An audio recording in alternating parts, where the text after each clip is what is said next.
Welcome to another episode of Masterpiece Theater. Wait a minute, that's not the show we do here. So here I am, it's me, doing what I do. A guy sent me a message here the other day, and it was a really cool question. Paraphrasing, he said, I'm 40 plus years old, I've always wanted to start a colt, but never have.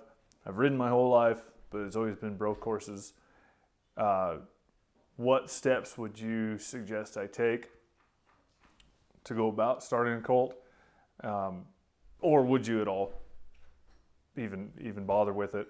And would you have somebody else put the first ride on if you were to do it?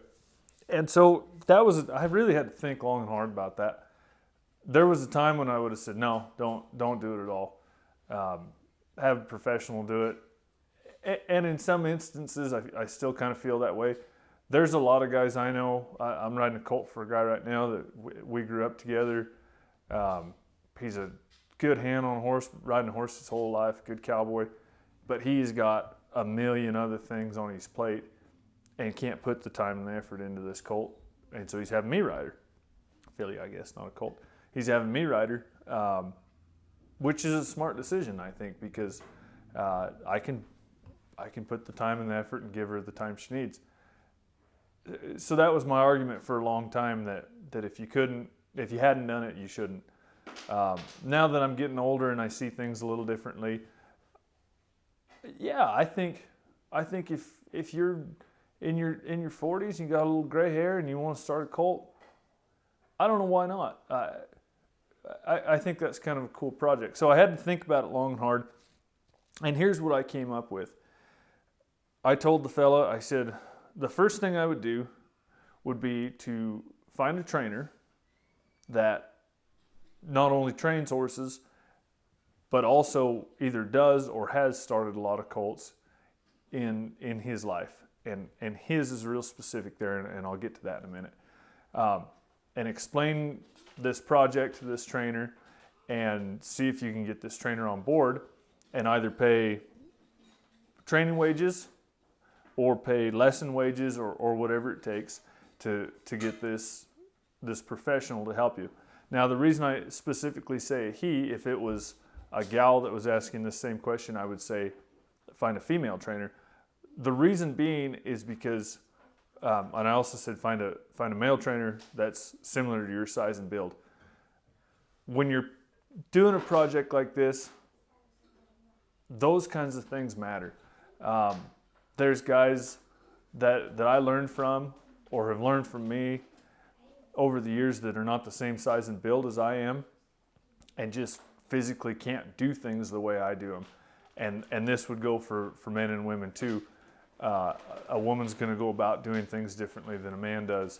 And so I was real specific about find a male trainer, similar size and build, similar age, that trains horses and has started or still does start a lot of colts. And get that person to help you walk you through. If possible, I told him if you haven't already got the colt bought or raised or whatever the deal is, get this trainer to go with you to try to find the colt that's going to fit you best for this project. And then take lessons and have that person walk you through step by step how he would do it and then do it in a similar manner. You can read tons of books and you can watch tons of videos and you can say, well, Brett Davis does it this way, but doesn't mean you're going to be able to, whether it's me or anybody else. So to have a hands-on, step-by-step person that has started a lot of colts, can read a colt and say, okay, well, in this situation, now let's do this. And yeah, I did say that, but now I'm reading this, and so let's try this project or process. And I think that's really important. I think it's a really cool project that this guy's taken on. And I think that's the best way to go about it. And when it was all said and done, he said that was basically what he'd been thinking too. So I think that's a great way to go about it. As far as having somebody else put the first ride or 3 or 4 or 5, I think that's a great idea. Chances are if you find somebody that's 40 years old, 40 plus years old, that's still riding colts. They've got a younger guy putting the first couple of rides on. A lot of times they've got that colt on a lunge line, and the younger guy's on there, or gal, with nothing on, or just a halter on, or this, that. I was that test dummy forever for older guys. And basically I can only think of 3 or 4 guys my age that are still putting the first ride on colts. Most guys are getting a young guy to get on and step on and take the risk. And it's because I know the wreck that could happen. Us older guys that have been in those wrecks, we know the wrecks that can happen. And we will, unless we're really careful, and I am, unless we're really careful, we'll project that wreck on that colt and cause a wreck. A younger guy, he doesn't know any better. When I was 20 years old, I didn't ever think I'd see 21, so a wreck didn't matter to me. And that's the kind of guy you want to get to put on those first rides. There's no shame in that. I think it's probably better for the colt all the way around.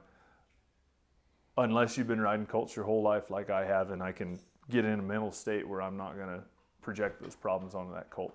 So that's my advice to him and to any of you out there that are thinking, hey, I want to try starting a colt and I've never done it before. I would find a mentor and somebody to walk you through the process, and have absolutely no shame in having somebody else put a couple of the first rides. Honestly, those first few rides aren't as important as those. They're as important.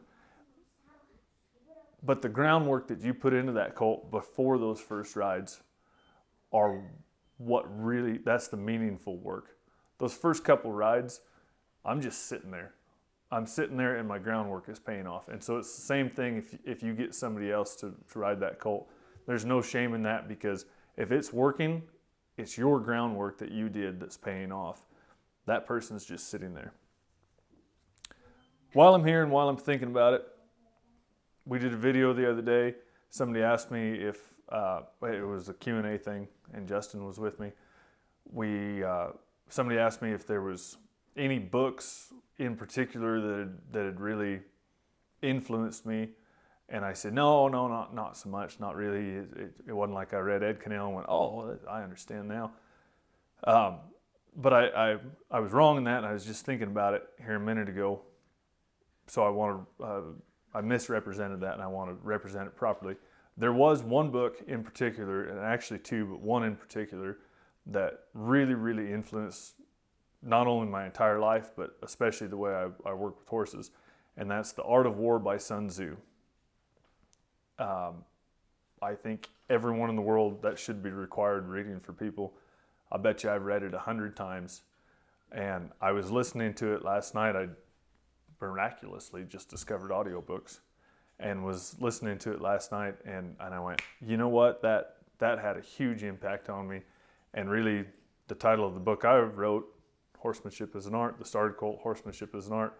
I wanted to call it The Art of Horsemanship in honor of Sun Tzu. And so I kind of tried to tip my hat to him as much as I could in that. The Art of War was a huge influence on me. The next most influential book that influenced my horsemanship and my life was The Book of Five Rings by Murugatu Musashi. And I probably pronounced that wrong, but you can find it. But one of the things, while I was thinking about this guy wanting to start a colt, and I was thinking about The Art of War, and this is paraphrasing, I'm not even going to dare try to quote Sun Tzu, but this is basically what he was getting at, and this is super important. One of the things he says is that the point is to win the war, not to prolong the war. Now, let's not think of starting a colt necessarily as a war, but as a project. So let's think of it like that. The point is to finish the project and to accomplish our project, not to prolong it. And Sun Tzu talks about if you prolong that war, then you're costing your benefactors money, you're costing your own country money, you're costing your soldiers their health and their happiness. And so make a plan, figure out how to do it, and do it and be done with it. And I think that's really important in colt starting. There's a lot of these methods that are going around these days where people prolong it and prolong it and prolong it and prolong it. And I'm all about groundwork, but these 60 days worth of groundwork before you get on kind of programs, and 3-4 years in the snaffle bit before you advance the horse, that is prolonging the war, prolonging the project, and it's costing your horse and it's costing you, and you're not going to have as good an outcome as making a plan and just finishing and winning. So those are two of the thoughts I had in my head, and I hope this helps anybody that is thinking about starting a colt. And I don't have a safety tip. I was so busy thinking about Sun Tzu. Read Sun Tzu. Yeah, there's a safety tip. Read Sun Tzu.